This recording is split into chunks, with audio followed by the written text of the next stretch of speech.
자, 가, 음, 가나, 나사렛, 하나, 나사렛, 가버나움, 하나, 갈릴리 중에 다른 하나는 갈릴리, 갈릴리. 갈릴리. 갈릴리, 맞아요. 아까 뭐였죠? 경기도. 응, 또, 안양, 응, 수원, 안산 중에 경기도가 다른 것처럼 응, 가나, 가버나움, 나사렛과는 다른 게 응. 뭐예요? 갈릴리도 갈릴리는, 큰 개념의 행정단이다. 갈릴리고, 이해하시겠죠? 예, 예, 그러니까 이 그 Y 좌표는 뭐냐면 바로 갈릴리 갈릴리도, 도에서 밑에는 뭐가 있어요? 저 밑에 유대 이제, 도가 있는 거죠. 유대교, 그러니까 갈릴리 도가 있고 유대 도가 있는데 Y좌표는 아까 X좌표가 시간의 이동이라 그러면 Y좌표는 장소의 이동이다. 그러니까 예수님은 주로 삶과 사역의 장소가 두 군데가 주로 장소였는데 어떤 때는 갈릴리 도에서 어떤 때는 유대 도에서 그 사건이 일어났단 말이죠. 그러니까 우리가 예를 들면 갈릴리로 나아가실 때 했을 때는 이제 갈릴리로 가시는구나 하고 이해를 해야 되고 예루살렘에 올라가시니라 이런 구절에 나오면 이제 예루살렘으로 가시는구나. 그건 뭐예요? Y 좌표가 이동이 있다는 것. 그것을 얘기해 주는 거예요. 그러니까 여기서 갈릴리 도에서 만약에 성경 구절에 예루살렘 올라가신다는 구절이 나오면 이제는 유대도로 올라가시는구나. 물론 거기는 뭐 우리가 갈릴리 지방, 유대 지방 이러지만 우리 개념상 도로 보자 이거죠. 큰 행정 단위로. 그래서 Y좌표 이동이다. 또 유대도에서 갈릴리로 가시더라 할 때는 그것도 Y좌표 이동이다. 그래서 중요하게 우리가 생각해야 되는 꼭 잡아야 되는 것 X좌표 시간의 흐름, Y좌표 장소의 흐름. 그런데 X좌표는 6월절을 중심으로 첫 번째, 두 번째, 세 번째, 네 번째 6월절이 흘러가는 과정 가운데 일어난 사건을 얘기하고 있고 Y좌표는 장소적 의미에서 Y좌표 이동이 있다는 의미는 갈릴리에서 일하시다가 유대로 올라오시고 또 유대에서 계시다가 갈릴리로 가실 때에 Y좌표 이동. 그래서 우리가 X좌표, Y좌표를 약속을 하자 이거예요. 그러니까 이제 앞으로 이것을 익숙해야 예수님의 생애를 정리할 수 있는 그러한 방법이 된다는 거죠. 자, 그러면 두 번째 큰 2번 한번 보겠습니다. 자, 우리 같이 읽을까요? 28페이지 큰 2번 시작. X, X와 X좌표 Y Y좌표를 좌표를 Y좌표를 이용해서 이용해서 이용해서 6월절 첫 번째 6월절 6월절 직전까지 직전까지 일정까지 일정까지 정리하세. 정리하기. 정리하기. 자, 아까 제가 말씀을 잠깐 드렸는데 6월절 괄호 1은 첫 번째 6월절. 6월절. 그렇게 약속한 것. 뭐 나중에 또 제가 말씀을 드리겠습니다. 어쨌든 그렇게 이해하시면 되겠습니다. 자, 그 다음에 반괄호 1번 같이 읽겠습니다. 시작. 사생애와 사생애와 사생애와 공생의 공생의 공생의 분기점. 분기점. 분기점. 자, 아까 말씀드렸죠? 사생애와 공생애가 있다고 우리 읽었는데, 그러면 그 분기점도 있을 거 아니에요. 어디서부터 잘라가지고 사생애고, 어디서부터 잘라가지고 공생애 예수님이. 자, 누가복음 3장 20절 같이 펴보겠습니다. 누가복음 3장 20절. 우리 강유진 자매님께서 3장 20절 한번 읽어주시면, 3장 23절. 누가복음 3장 23절.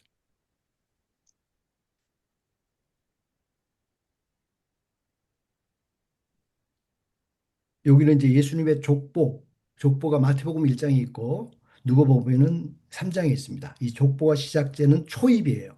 거기에 이제 23절 한번 읽어주시겠어요? 예수께서 가르치심을 시작하실 때 30세쯤 되시니라. 사람들이 아는 대로는 요셉의 아들이니 요셉의 위는 헬리요. 자, 여기 보면 예수님이 가르침을 시작할 때가 몇 세? 30세. 이게 이제 공적으로 이제 사역을 시작하신 이 시간이 30세쯤 됐다. 이것을 지금 얘기해 주는 거죠. 그런데 그 이 그 마태복음 3장에 가면 좀 더 그 다른 표현을 하고 있는데 3장 13절 마태복음 3장 13절 예, 우리 김윤희 선교사님 3장 13절 한번 읽어 주시겠어요? 마태복음 3장 13절. 마태복음 3장 13절. 네네. 이때 예수께서 갈릴리로부터 요단강에 이르러 요한에게 세례를 받으려 하시니. 네네. 그러니까 아까 첫 번째 누가복음 3장 23절은 30세쯤에 공적인 일을 시작하셨다. 여기에 마태복음 3장 13절에는 갈릴리로부터 요단강에 이르러 요한에게 세례를 받으러 갔다. 그러면 그거는 뭐죠? 그거는 공적인 그 삶을 시작한 장소가 어딘지를 알려주는 거죠. 그러니까 어쨌든 이렇게 해서 사생애와 공생애가 30세쯤 요단강 세례 요한의 집회 장소에서 시작되었다. 이렇게 이해를 하면 됩니다. 중요한 것은 공적인 생애를 시작하는 데에 사실은 굉장히 중요한 그 시점이잖아요. 그런데 그 시점을 왜 세례 요한의 집회 장소에서 했을까? 이게 또 궁금한 거죠. 그죠? 왜 세례 요한의 집회 장소에 있었을까? 그것은 그 우리가 구약을 배우고 중간 시대 배우고 신약까지 왔잖아요.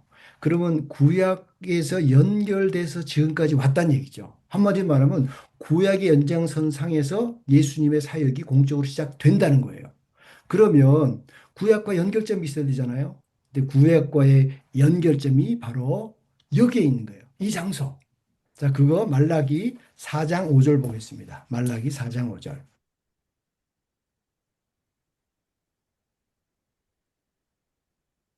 4장 5절. 유진미 집사님 한번 읽어 주시겠어요? 보라, 여호와의 크고 두려운 날이 이르기 전에 내가 선지자 엘리야를 너희에게 보내리니. 선지자 엘리야가 올 것이다. 자, 그 약속이 말라기의 마지막 예언의 말씀에 마지막에 이게 있는 거예요. 그러니까 그 예수님의 사역이 마지막 엘리야가 오는 그 시점과 함께 연결돼서 오는데 그 엘리야가 누구냐? 그것이 바로 세례 요한이에요.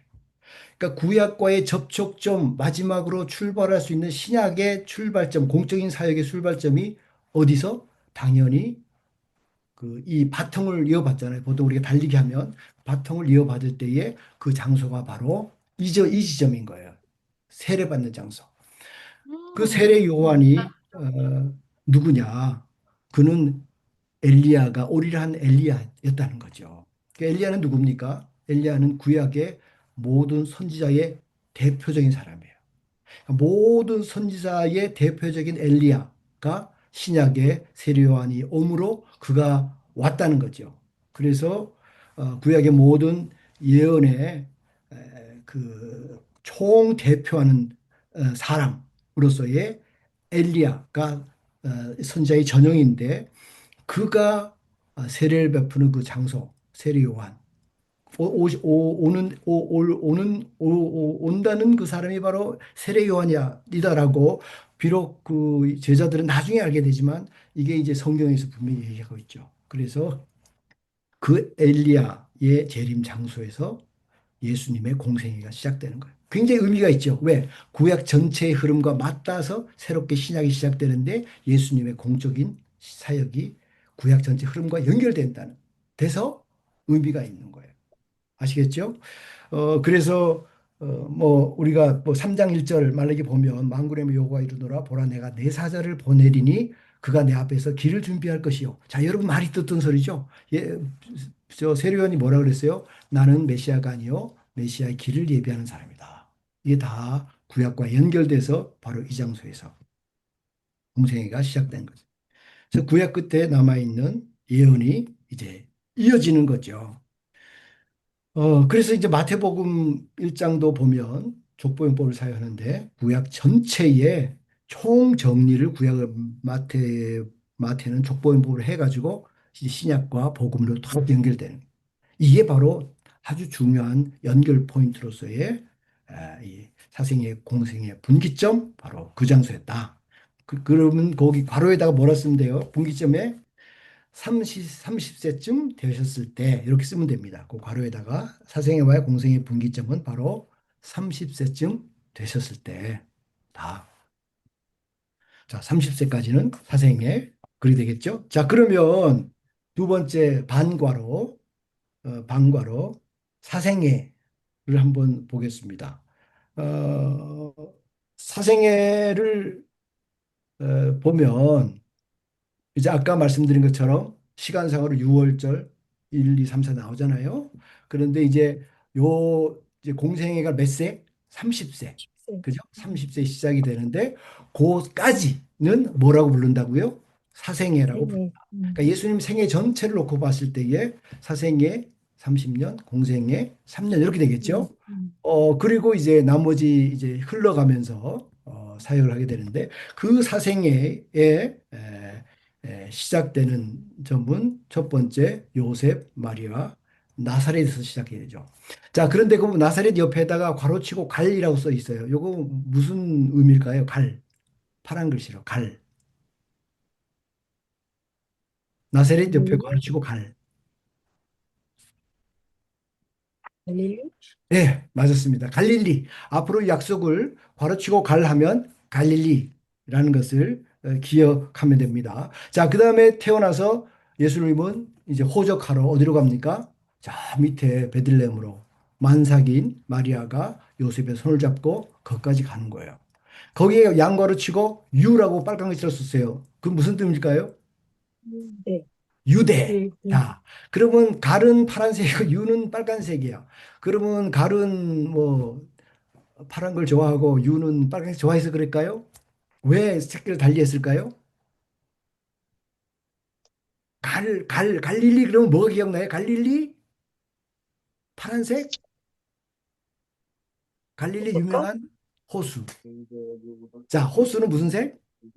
파란색. 파란색이에요. 파란색. 자, 내려가서 유대. 유대에는 뭐가 있어요? 광야가 있어, 사막이 있어. 무슨 색? 유대? 이게 땅색이니까 빨간색. 음. 그죠? 그래서 표시를 갈은 파란색, 음. 유는 빨간색. 그래서 여러분 갈릴리, 유대 이렇게 된다는 거예요. 그래서 예수님 출생을 위해서 베들레헴으로 이제 내려오시죠. 그런데 이제 그 아기를 낳고 이제 2살 이하의 다 죽이라는 그 헤롯 대왕의 그 뭐죠? 이 폭력과 폭행이죠. 정말 그 2살 이하의 아이들 다 죽였으니까 그걸 피해서 애굽으로 가게 됩니다. 그러니까 예수님은 이미그레이션을 굉장히 어릴 때 경험을 했죠. 그리고 거기서 다시 어떻게 돼요? 애굽으로 갔다 나사렛으로 귀향을 하는 거죠. 근데 원래 이제 뭐, 베들레헴으로 가셔서 뭐 이렇게 좀 하시려고 생각도 있을 수도 있지만, 그 당시에 정치적 상황이 또 나사렛으로 갈 수밖에 없는. 그래서 거기 보면 양가로 치고 뭐예요? 갈. 이거 어디라고요? 갈릴리 맞았습니다. 나사렛 귀향을. 그리고 거기서 이제 뭐 같이 이제 있다가 12살의 소년기의 유월절을 지키러 어디로 갑니까? 이로는 유대. 써 있죠? 빨간 글씨 유대. 네, 12살 유대. 때 소년기 유월절을 유대를 가는 거예요. 자, 근데 모르겠어요. 가장 중요한 사건이 일어났던 것을 중심으로 그 성경 기자가 기록했기 때문에 12세 유솔 소년기 유월절은 기록을 했어요. 그러나 11세 때, 13세 때, 뭐 15세 때 이런 기록은 모르겠어요. 그러나 아마 유월절을 모두 지키기 때문에 아마 상당한 뭐죠? 수차에 걸쳐서 이제 예루살렘에 가지 않았는가 이렇게 봅니다. 자, 그래서 어쨌든 12세, 12세 소년기에 유월절을 했어요. 그러니까 이것까지 해서 사실은 이제 그 나타난 이 사생애 전체에 그 성경에 그 기록된 것이 바로 이 내용입니다. 자, 그러면 거기 사생에다 뭐라고 쓰면 될까요? 사생에다 괄호 있죠? 거기다가 탄생 딱 긋고 30세쯤 되어 세례 받으실 때까지 30세 때 공생이 시작하잖아요. 그러면 탄생 긋고 30세쯤 공생의 시작까지 이렇게 여러분 기록하시면 됩니다. 그제? 그게 이제 사생애예요. 그러니까 사생애에 예수님은 그 수많은 일을 겪으셨죠. 여행도 길게 했고 피신도 했고 그리고 고향도 갔고 유월절도 올라가고 이러한 과정의 사생에 대해서 성경은 기록하고 있다는 거죠. 자, 그래서 요거는 이제 어쨌든 우리 X좌표 왼쪽에 이제 6월절 해가지고 쭉 올라가는 X좌표 왼쪽에 사성예로 우리가 함께 모아놓은 겁니다. 자, 그러면 3번, 반가로 3번 같이 읽어볼까요? 시작. 앞 앞 자투리 자투리 공생애. 공생애. 이 자투리가 맞는지 짜투리가 맞는지 뭐라고 해요? 보통 짜투리가 맞아요? 자투리가 맞아요? 자투리.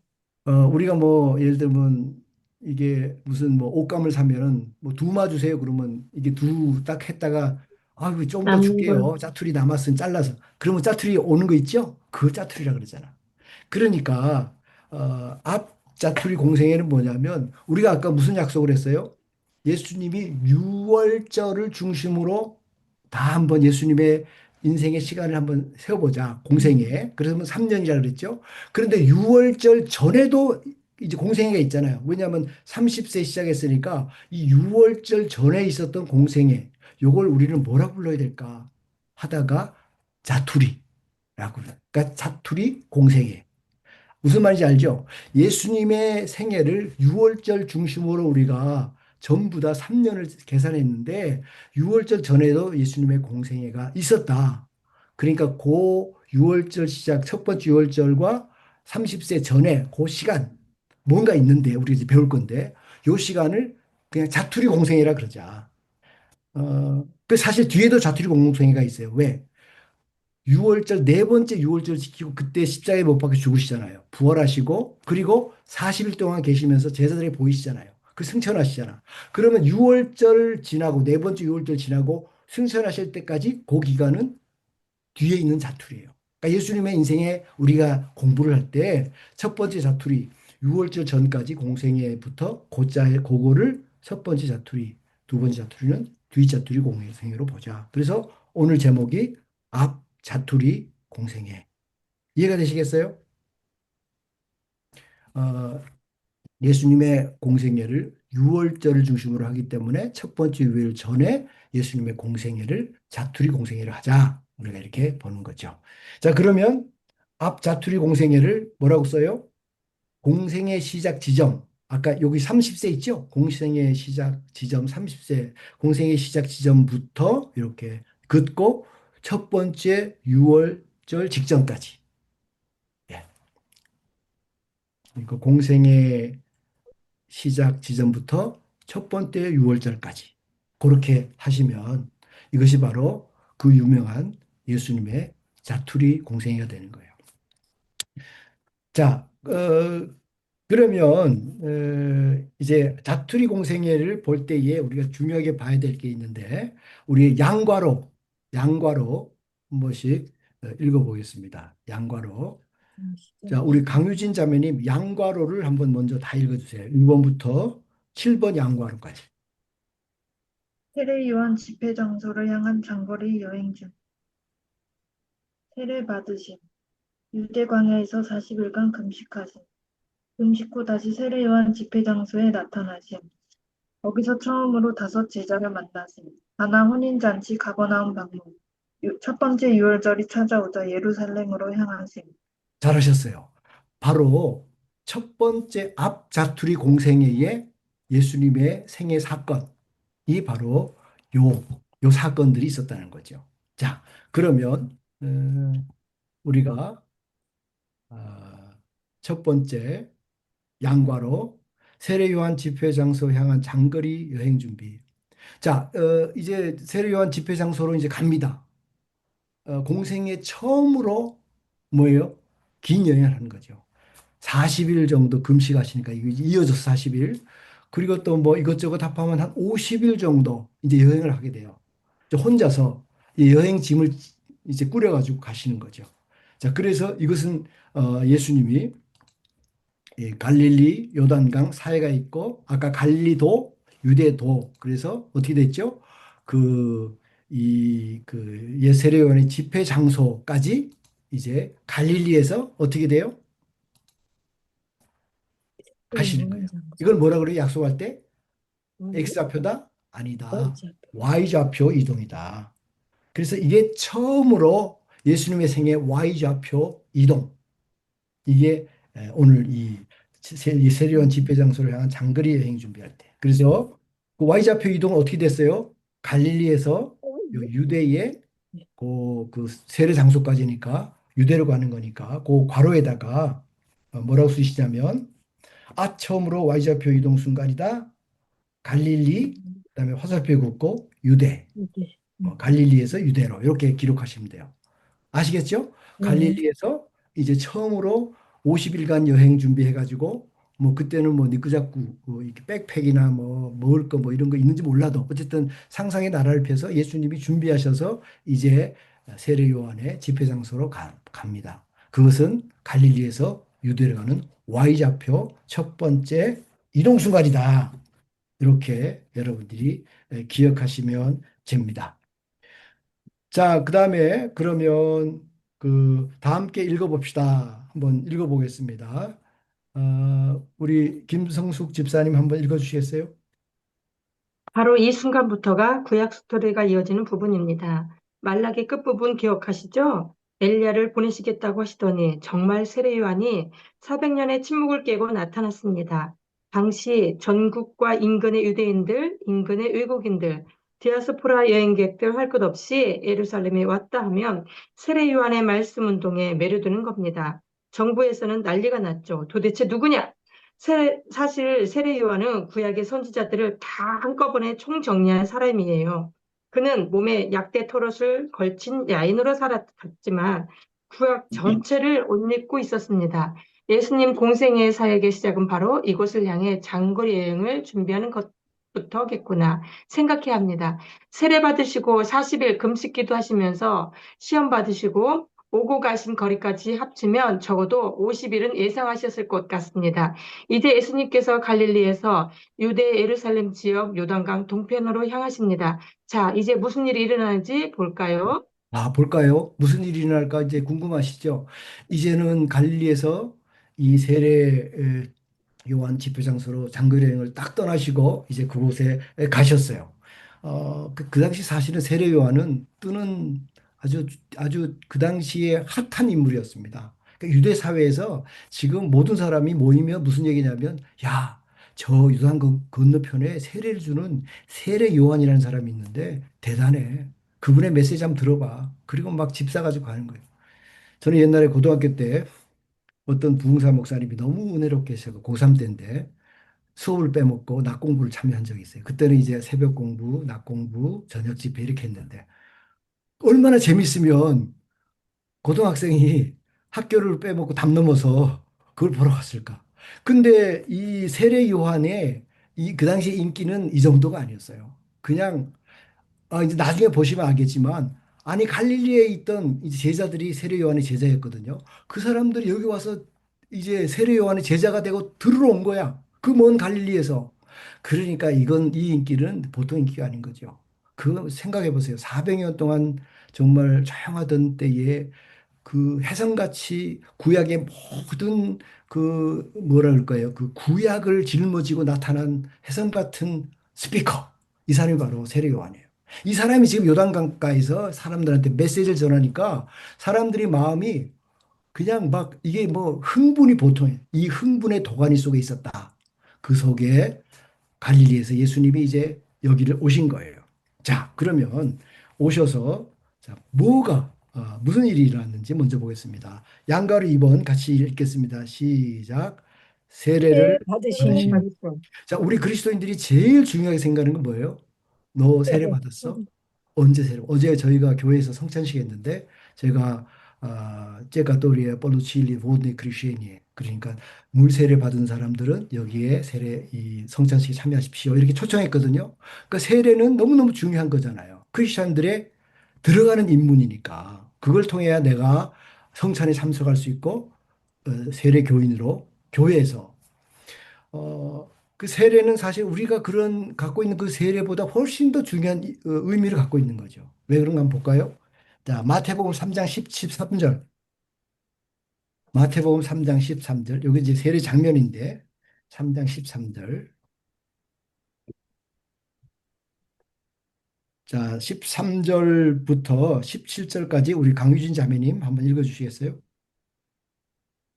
이때 예수께서 갈릴리로부터 요단강에 이르러 요한에게 세례를 받으려 하시니 요한이 말려 이르되 내가 당신에게서 세례를 받아야 할 터인데 당신이 내게로 오시나이까? 예수께서 대답하여 이르시되 이제 허락하라. 우리가 이와 같이 하여 모든 의를 이루는 것이 합당하니라 하시니 이에 요한이 허락하는지라. 예수께서 세례를 받으시고 곧 물에서 올라오실새 하늘이 열리고 하나님의 성령이 비둘기같이 내려 자기 위에 임하심을 보시더니 하늘로부터 소리가 있어 말씀하시되 이는 내 사랑하는 아들이요 내 기뻐하는 자라 하시니라.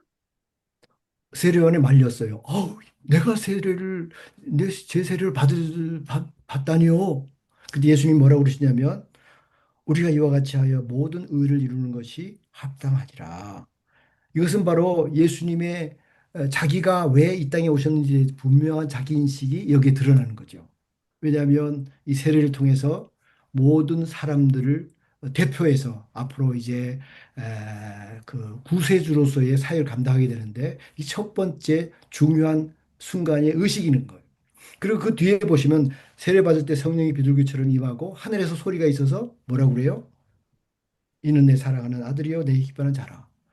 성부 하나님, 성령 하나님, 성자 하나님, 삼일체 하나님이 이 세례의 현장에 컨펌 뭐예요? 확인하는 거예요.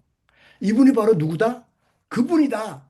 기다렸던 지금은 비록 이 사람들이 몰라요. 이 의미를. 근데 나중에 보면 우리 입장에서는 이제 이 장면이 그렇게 중요한지 알잖아요. 왜?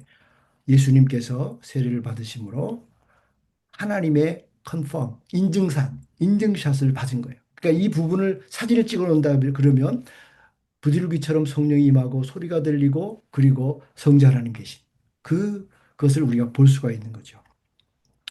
그래서 이 세례 받으심은 굉장히 중요한 의식 가운데 하나였다. 그것을 우리가 볼 수가 있는 거죠. 그래서 첫 번째 이그 짜투리 공생에게 가장 중요한 것 중에 하나는 바로 세례였다. 그죠? 세례였다는 걸 알 수 있죠. 자, 그 다음에 양과로 3번 같이 읽어볼까요? 시작. 유대 유대 광야에서 광야에서 40일간 40일간 금식하시고. 금식하시니. 자, 마태복음 그 다음에 4장 세례 받은 후에 바로 이어지는 게 시험이에요. 그죠? 금식하시고 4장 1절부터 11절까지인데 여기 보면 이제 그 여러분이 사실은 세 가지 질문을 통해서 예수님이 시험하는 거를 볼 수가 있어요. 그리고 거기에서는 뭐 떡으로 만들어라. 그다음에 나한테 이 높은 성전 꼭대기에서 뛰어내려라. 그다음에 내한테 절을 해라. 세 가지. 그럼 내가 천하 만국을 주겠다. 이렇게 이제 시험을 당하시는데 40일 금식하셨으니까 떡 문제는 보통 문제 아니에요. 정말 하루만 금식해도 우리가 너무 힘들잖아요. 30일 금식하셨으니까 예수님은 이 땅에 오셔서 이 줄인 40일을 견디시면서 그 가운데 시험을 받으셨으니까 정말 굉장히 중요한 순간이었죠. 그런데 여기 사탄이 얘기할 때 뭐라냐면 내가 만일 하나님의 아들이거든. 이것을 얘기하면서 시험을 합니다. 내가 만일 하나님의 아들이거든. 여러분 사실은 예수님의 아이덴티티가 성자 하나님의 아들이잖아요. 근데 이 부분을 이제 걸고 넘어가는 거예요. 이 정체성 싸움이라는 거죠. 여러분 구약 때 우리가 가장 먼저 우리 이제 우리 사람들이 정체성 싸움을 어디서 했어요? 바로 선악과 앞에서. 선악과 앞에서 하나님과 인간의 관계 설정이 이루어진 거죠.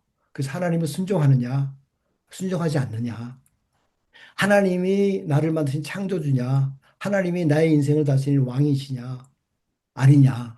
그것을 순종과 불순종으로. 그래서 어떻게 하세요? 거기서 실패했잖아요. 그러니까 실패했기 때문에 이제 예수님 모셔서 이제 이 부분에 재설정이 필요한 거죠. 그래서 신인 관계 설정의 실패 후에 이제 예수님이 오셔서 이 유대 광야 40일 금식하심으로 그 부분에 명확하게 이제 승리하신 거예요. 아담은 실패했지만 예수님은 승리하신 거죠. 이 빵을 만들어 먹었거나 아니면 뭐 절을 했거나 이러면 더 이상 진행이 안 되잖아요. 그래서 이 그 예수님의 이 40일 뭐 40일에 대해서 여러 가지 상징성도 얘기해요. 40일 뭐 40년 뭐 40일 금식 또 있잖아요. 구약에도 엘리야도 금식을 40일 했고 자 그러나 어쨌든 이 40일 금식과 세례 이 두 가지는 뭘 알려주냐면 예수님이 이제는 공생애를 시작하신다라고 여러분 어떤 사람이 아주 그 높은 사람이 도착하면 군악대가 뭘 불죠? 빵빠레를 불죠. 빵빠레. 나팔을 불죠. 그런 것처럼 이제 이것이 예수님의 공생의 시작의 나팔 소리예요. 이 세례와 시험을 통해서 이제부터는 예수님의 공생애가 시작된다라는 것을 알려주는 거죠. 자, 그래서 이 두 가지가 아주 중요한 그러한 의미를 갖는 겁니다. 자, 그 다음에 양과로 4번 같이 읽겠습니다. 시작. 금식 후 금식 다시 후 세례 세례 요한 요한 집회 장소에 집회장소에 집회장소에 나타나심. 나타나심. 자, 이제 금식 후에 세례 요한의 집회 장소에 다시 나타났어요. 1장 29절, 요한복음 1장 29절 한번 보시면 요한복음 1장 29절.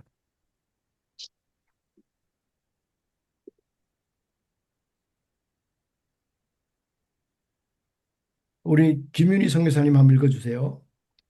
요한복음 1장 29절. 29절 이튿날 요한이 예수께서 자기에게 나아오심을 보고 이르되 보라 세상 죄를 지고 가는 하나님의 어린 양이로다. 내가 전에 말하기를 내 뒤에 오는 사람이 있는데 나보다 앞선 것은 그가 나보다 먼저 계심이라 한 것이 이 사람을 가리킴이라. 나도 자, 그를 네, 여기까지 읽어주시고 29절 가장 중요한 그 구절인데요. 보라 세상 죄를 지고 가는 하나님의 어린 양이로다. 이게 지금 대중에게 자기 제자들도 있고 이 자기를 찾아온 수많은 대중들 앞에서 예수님의 아이덴티티, 정체성에 대해서 세례 요한이 딱 하는 말이에요. 저 오시는 분이 누구냐? 그 세례를 받았던 그분이 누구냐? 그분은 바로 세상 죄를 지고 가는 하나님의 어린 양이로다. 이것이 바로 세례 요한이 판단했던 예수님의 정체성의 가장 중요한 핵심이 되는 거죠. 그래서 이 집회 장소에서 예수님은 공적으로 세례 요한으로부터 그러니까 세례 받을 때에 하늘로부터 성령이 임한 것을 사람들이 봤을 거고 이제는 세례 요한이 공적으로 이제 저분이 누구라는 것을 분명하게 얘기를 하는 거죠. 자, 그래서 이제 그 다음 5번 양과로 5번 같이 보겠습니다. 시작. 거기서 처음으로 처음으로 다섯 다섯 다섯 제자를 제자를 제자를 만나심. 만나심. 어, 여기서 이제 제자들이 12제자인데 처음으로 다섯 제자를 먼저 만나요. 그 요한복음 1장 35절부터 50절, 51절까지 이제 나오는데 여기에서 이제 베드로, 요한, 안드레, 빌립, 나다니엘 이 사람들은 서로 사실은 굉장히 서로 친분 관계가 있고 또 이렇게 그 가족 관계도 있고 뭐 이런 관계 속에 있는 사람들이죠. 그래서 1장 여기 그 1장 35절 51절에 이그 제자들이 누구였는가를 이제 얘기를 해주는데 이 사람들 누구였을까요? 이 사람들은 바로 세례 요한의 집회를 따라다니던 매니아들이었어요. 그러니까 세례 요한의 팬들이었어요. 그러니까 세례 요한의 집회 장소 와서 세례 요한으로부터 설교 듣고 가르침을 받던 사람들이 바로 안드레와 요한 이런 갈릴리에서 온 사람들이었어요. 그래서 이제 이곳에서 처음으로 다섯 제자를 만나고 그들이 이제 예수님을 따라다니기 시작을 하는 거죠. 근데 요한복음 1장 43절 한번 읽어볼까요? 1장 43절. 자, 1장 43절 같이 한번 읽을까요? 시작. 이튿날 이튿날 이튿날 예수께서 예수께서 서 갈릴리로 갈릴리로 나가려 나가려 갈릴리로 하시다가 하시다가 빌립을 나가다가 만나 빌립을 이르되 만나 빌립을 나를 만나 이르되 따르라 이르시되 나를 하시니. 나를 따르라 따르라 하시니 자, 그러면 이제 어떻게 되죠? 여기서 지금 세례요한의 집회 장소에서 세례받고 또 40일 시험 후에 다시 집회 장소에 오셨다가 5명의 제자를 만나고 그 다음에 여기 오늘 그 본문 보니까 어떻게 돼 있죠? 이튿날 예수께서 갈릴리로 가나가려 하시다가 그러면 지금 어디에 있다고요? 지금 현재 지금은 유대 땅에 세례받던 장소, 시험 받는 장소 뭐 유대 땅이에요. 유대 땅에서 이제 어디로? 갈릴리로 갈릴리. 갈릴리. 그러면 Y좌표 이제 이동이 이제 시작되는 거죠. 그죠? Y좌표. 자, 그래서 이제 이 부분에 여기서 어, 24. 자, 이렇게 이제 Y좌표. 자, Y좌표로 세례 요한 집회 장소에 와서 세례받고 그다음에 광에서 시험 40일 금식 그다음에 5명의 제자를 만나고 이제는 어디로 가요? 이 유대 갈릴리 땅에서 갈릴리 도로, 유대도에서 갈릴리 도로 간다. 이렇게 이제 여러분이 기억하시면 됩니다. 자, 유집사님, 그럼 다 함께 읽어봅시다. 한번 읽어주시겠어요?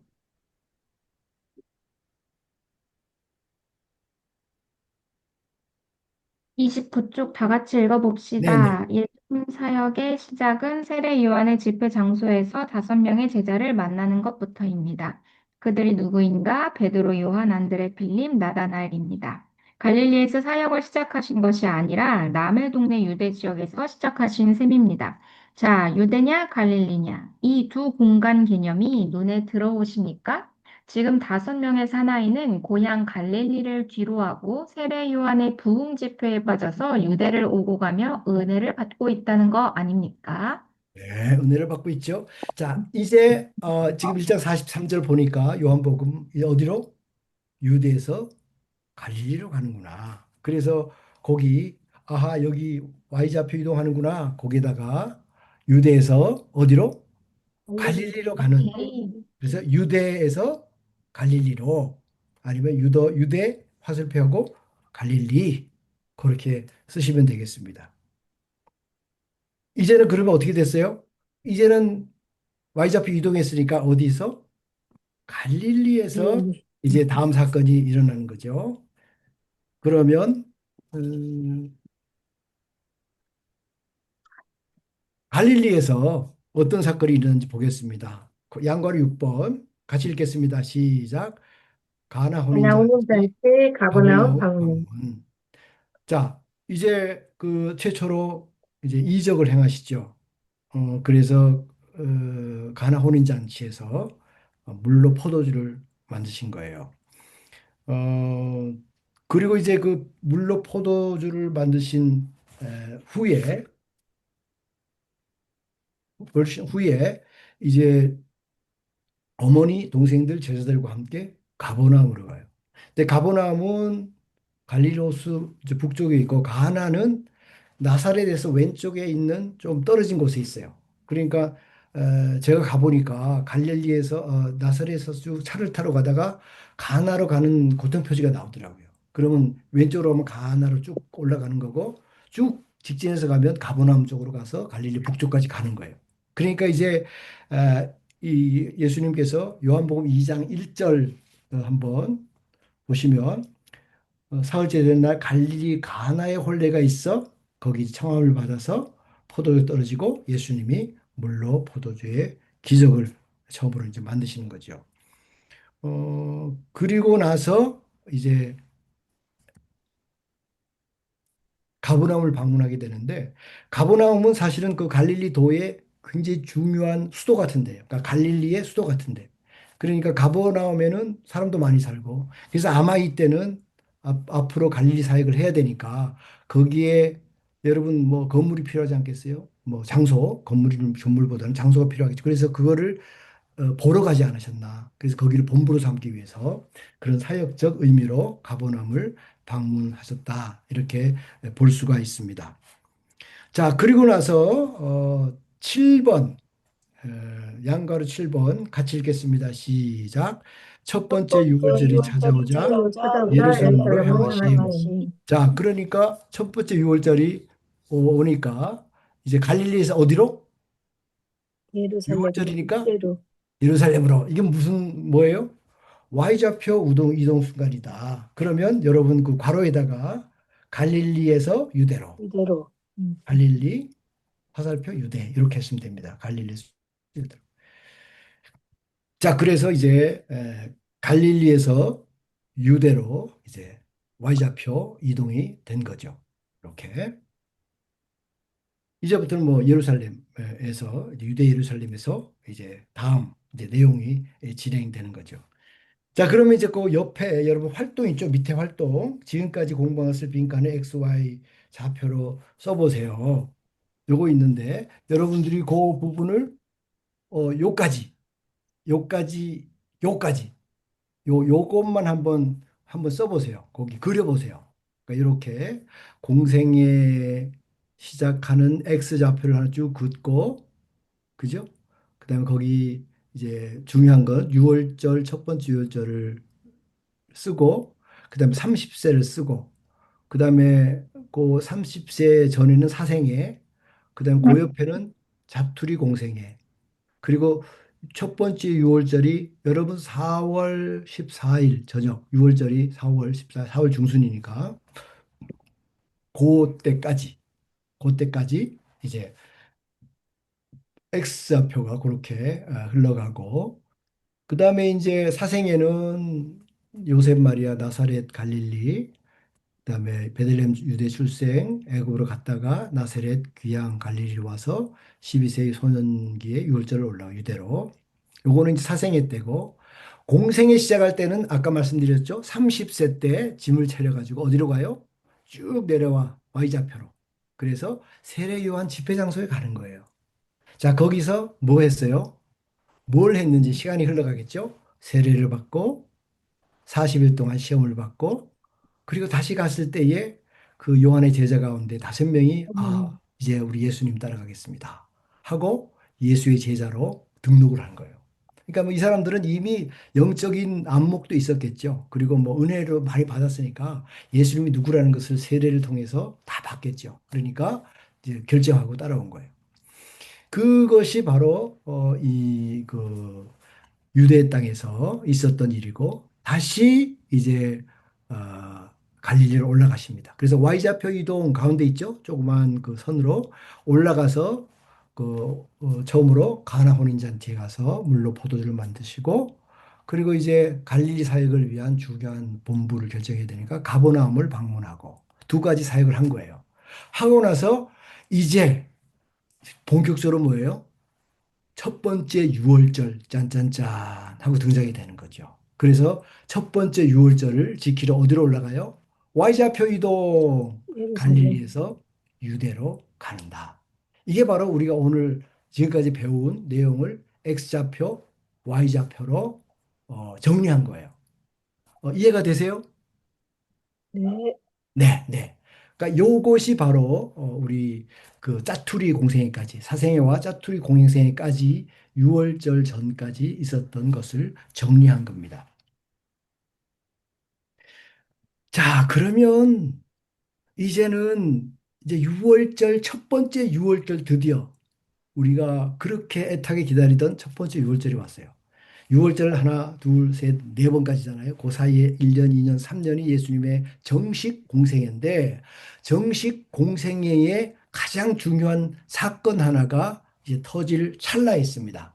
그것이 바로 우리가 페이지로 31페이지에 있는 사건입니다. 한번 우리 31페이지에 아직 다 안 그리셨어요?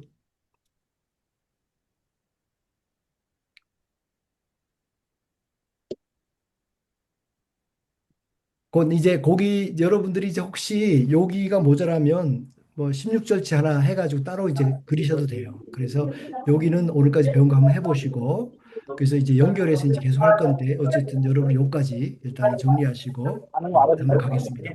자, 그러면 31페이지 큰 3번 우리 같이 한번 읽어볼까요?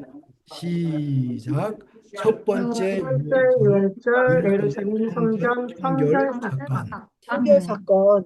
네. 자, 우리 러시아의 김윤희 선교사님 다 같이 함께 읽어봅시다. 한번 읽어봐 주시겠어요? 드디어 예수님 공생의 기간 중 처음으로 맞게 되는 유월절이 찾아왔습니다. 유월절 하면 즉시 아하 예루살렘으로 이동 Y좌표 이동이지 하는 생각이 나야 합니다. 아니나 다를까 예수께서 제자들과 함께 다시 예루살렘을 향해 가십니다. 당시 다 내려가셨다면 요한, 안드레, 베드로, 빌림, 나다나엘 이렇게 5명일 거고요. 혹 몇 명 빠졌다면 빠질 수 있었겠죠. 그렇지만 아마 초창기 분위기상 으쌰으쌰하면서 다 올라가지 않았겠나 싶습니다. 이때 예수님이 성전에 나타났습니다. 짠! 하고. 그런데 그 당시 성전은 사실 완전히 시장 같았습니다. 엄청난 상권이 형성되어 있었기 때문입니다. 물론 요즘에도 그래요. 예루살렘 성전에 가보면 주변 일대가 성전 때문에 먹고 삽니다. 예수님은 성전에 들어가셔서 사람들을 막 내쫓으시고 장사판을 뒤집어 엎으셨습니다. 소위 예루살렘 성전 청결 사건이라고 불리는 사건이죠. 그런데 이 사건은 예수님의 일생 전체를 어떤 방향으로 이끌어가게 합니다. 열쇠 같은 아주 중요한 핵심 사건이 되고 맙니다. 어떤 방향일까요? 또 왜 그럴까요? 고맙습니다. 여기서 여러분 중요하게 봐야 될 것은 성전 때문에 먹고 삽니다. 이겁니다. 예루살렘 가보면 지금도 수많은 사람이 장사를 하면서 성전을 중심으로 이제 장사꾼이 많은데 그때는 더했어요. 성전 때문에 먹고 산다. 그 다음에 이 성전 청결 사건은 예수님의 인생의 핵심적인 사건이 됩니다. 그리고 이걸 통해서 예수님의 인생의 방향이 사역이 결정이 됩니다. 자, 그럼 뭔지 우리가 본문을 보면서 봐야 되지 않겠어요? 이 요한복음 2장 13절 요 바로 사건에 대해서 아주 정확하게 보도를 해놨습니다. 요한이 아주 자세히 써놨어요. 그러면 김성숙 집사님 한번 2장 13절부터 22절까지 한번 읽어주시겠어요? 유대인의 유월절이 가까운지라 예수께서 예루살렘으로 올라가셨더니 성전 안에서 소와 양과 비둘기 파는 사람들과 돈 바꾸는 사람들이 앉아 있는 것을 보시고 노끈으로 채찍을 만드사 양이나 소를 다 성전에서 내쫓으시고 돈 바꾸는 사람들의 돈을 쏟으시며 상을 엎으시고 비둘기 파는 사람들에게 이르시되 이것을 여기서 가져가라. 내 아버지의 집으로 장사하는 집을 만들지 말라 하시니 제자들의 성경 말씀에 주의 전을 사모하는 열심이 나를 삼키리라 한 것을 기억하더라. 이에 유대인들이 대답하여 예수께 말하기를 내가 이런 일을 행하니 무슨 표적을 우리에게 보이겠느냐. 예수께서 대답하여 이르시되 너희가 이 성전을 헐라 내가 사흘 동안에 일으키리라. 유대인들이 이르되 이 성전을 46년 동안에 지었거늘 내가 3일 동안에 일으키겠느냐 하더라.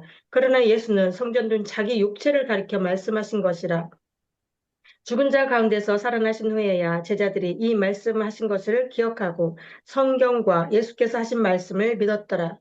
네, 6월절에 감사합니다. 예수께서 네네. 고맙습니다. 자, 요것이 바로 성전 천결 사건의 전모입니다. 거기서 예수님이 어떤 일을 하셨고, 거기에 대한 반대 의견이 뭐였고, 비판이 뭐였고, 거기에 대해서 예수님이 어떻게 말씀하셨고, 어떤 일이 벌어졌는지 아주 잘 기록됐어요. 그래서 이것이 바로 6월절의 가장 중요한 사건, 성전 청결 사건의 내막입니다. 그러면 조금 더 자세히 한번 보겠습니다. 양과로 1번.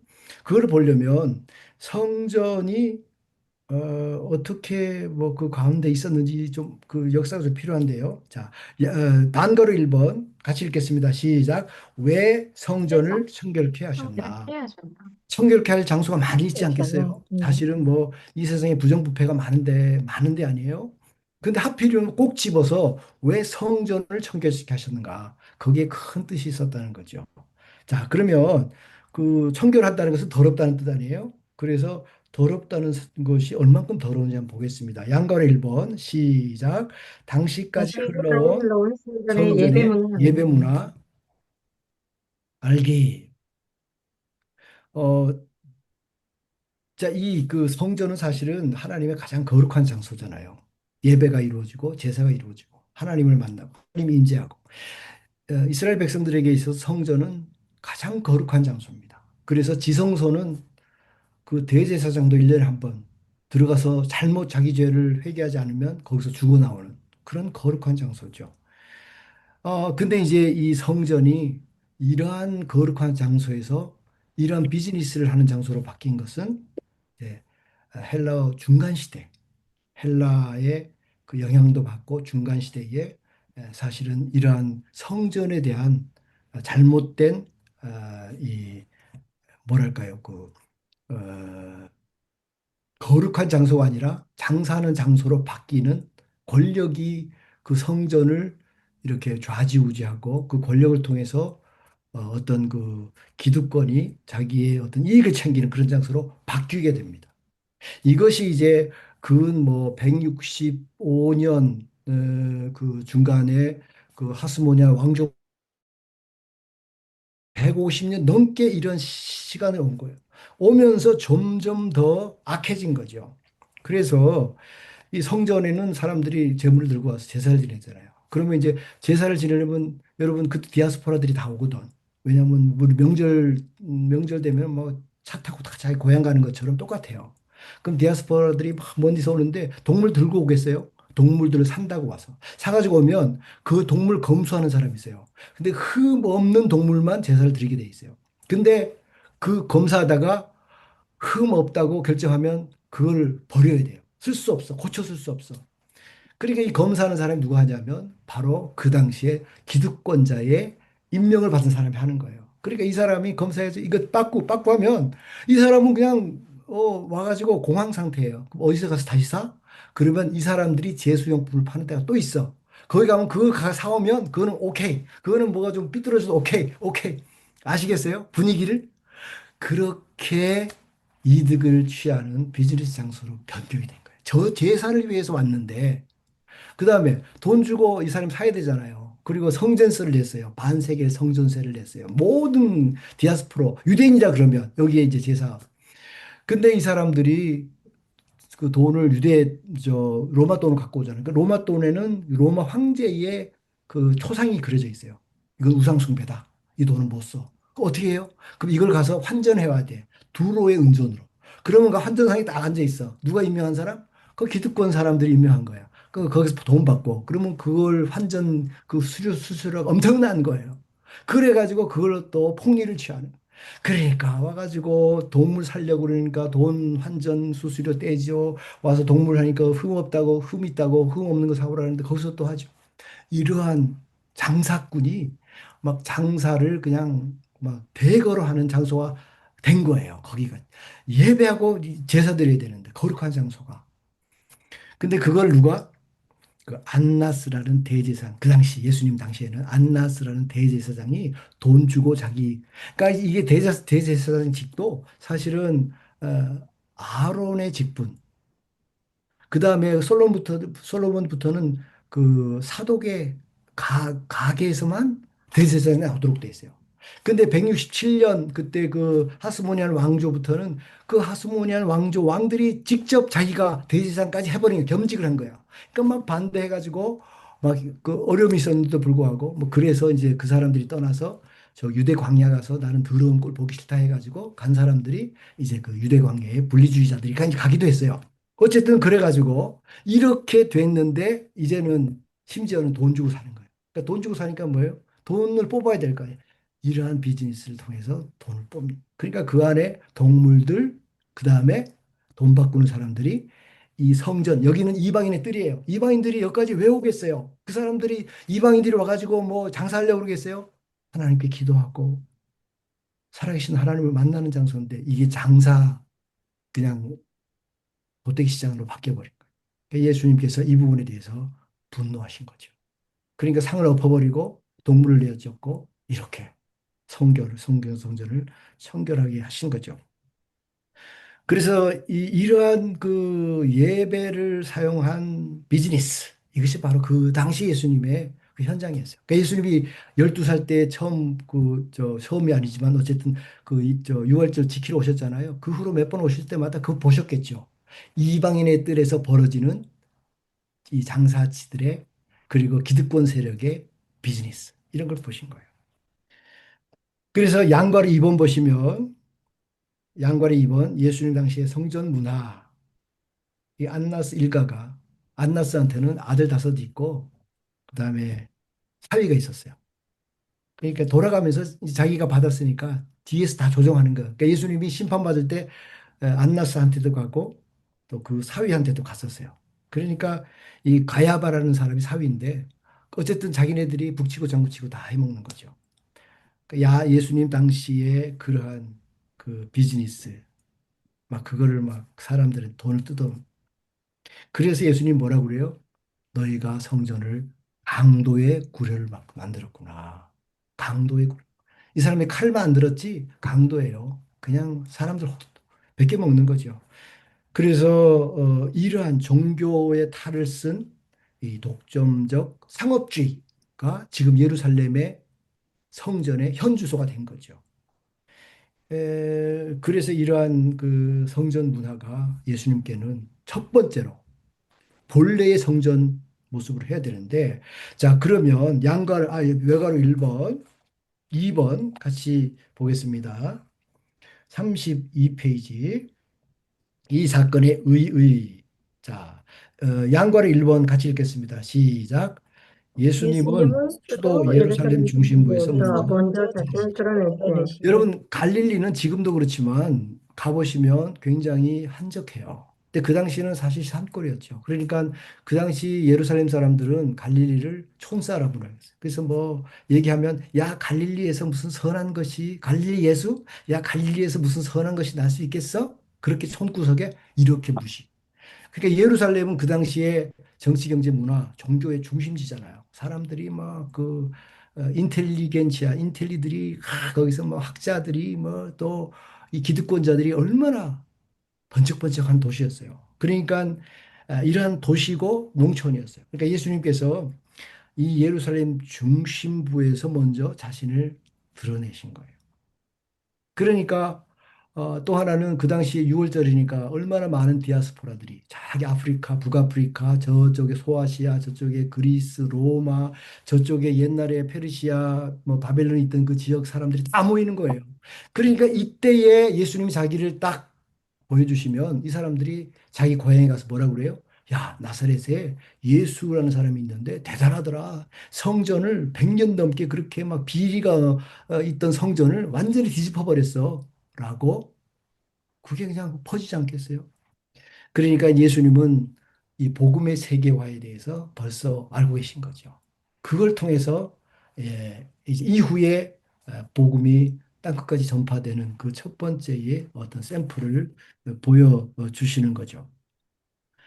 그 성전 정화 사건은 정말 종교적 부패에 대한 경고고 또 종교를 사업선으로 삼아 백성을 착취하는 그 고대 유대의 유통이나 이러한 그 사실은 대기업 같은 그런 심장부를 아주 강타한 사건입니다. 그래서 사실은 중심부에서 먼저 이러한 세계화, 전 세계의 유대인들이 이 지금 현재의 유대의 중심부인 이 성전의 진면목을 알 수 있도록 하셨다. 자, 양거리 2번. 그 이유는 뭘까요? 그 이유는 사실은 이 그 모세 시대부터 다윗 시대, 에스겔의 성전 비전, 수룹바벨 성전까지 이 성전은 뭐였죠? 임마누엘, 하나님이 거주하시는, 하나님이 우리와 함께 샤켄하시는 그러한 장소라는 것을 하나님 분명히 말씀해 주셨어요. 그 임마누엘 하나님, 바로 그곳에서 우리를 다스리는 하나님, 우리의 왕으로. 그 진정한 우리의 왕은 하나님이시다라는 것을 가시적으로 표현해 줄 수 있는 장소가 바로 성전이었죠. 그런데 그것이 어떻게 됐어요? 장사꾼이래. 그러니까 성전이 무너지면 가장 슬퍼했던 게 유대인 백성들이에요. 그러니까 먼저 와서 뭐예요? 성전을 재건하는 거예요. 그래서 에스겔도 비전 가운데 성전 재건의 꿈을 꾸고 환상을 보는 거죠. 성전 재건축이 뭐예요? 이 사람들의 삶을 회복하는 첫 번째 발걸음이라는 거죠. 다른 하나님이 다스린다. 그 수룹바벨이 와서 성전을 세웠죠. 왜 성전을 청결케 하셨나? 성전의 주인은 로마의 임금도 아니고 또 유대의 분봉왕도 아니고 그리고 대제사장도 아니고 누구다? 바로 하나님이시다. 성전은 하나님의 통치의 좌소, 하나님이 왕이심을 보여주는 상징적 장소. 이걸 회복하는. 예수님 오신 목적이 그걸 회복하러 오셨잖아요. 하나님을 떠난 인생, 하나님을 왕으로 모시지 않는 인생이 돌아오기를. 그러니까 그걸 먼저 가시적으로 보여주는 게 뭐예요? 성전을 깨끗게 하시는. 그래서 내 아버지 집을 강도의 구렬로 만들지 마라. 만민이 기도하는 집이다. 이것이 바로 왕권을 다시 회복하는 것. 그래서 그 이유는 괄호 있죠? 쓰세요. 예수 자신이 성전의 주인임을 선포. 그죠? 예수님 자신이 성전의 주인임을 선포. 하나님의 주권 선언인 거죠. 하나님의 주권 선언. 자, 하나님의 나라가 임하고 하나님의 통치가 이제 왔다는 것을 바로 성전 청소를 통해서 아주 분명히 보여주는 거죠. 자, 반가로 3번. 이 사건의 결과. 자, 그러면 반가로 3번에 양괄호 1번 보시면 예수님이 예루살렘에서 유명해진 어떻게 됐어요? 그동안 100년 넘게 안나스 가문에 의해서 또 다른 다양한 대제사장 가문에 의해서 이렇게 비즈니스화되고 이 부패한 성전이 어떻게 됐어요? 완전히 새롭게 안나스 가문에 도전을 했고요. 대제사장. 그다음 헤로데에게 도전을 했어요. 그러니까 이건 뭐예요?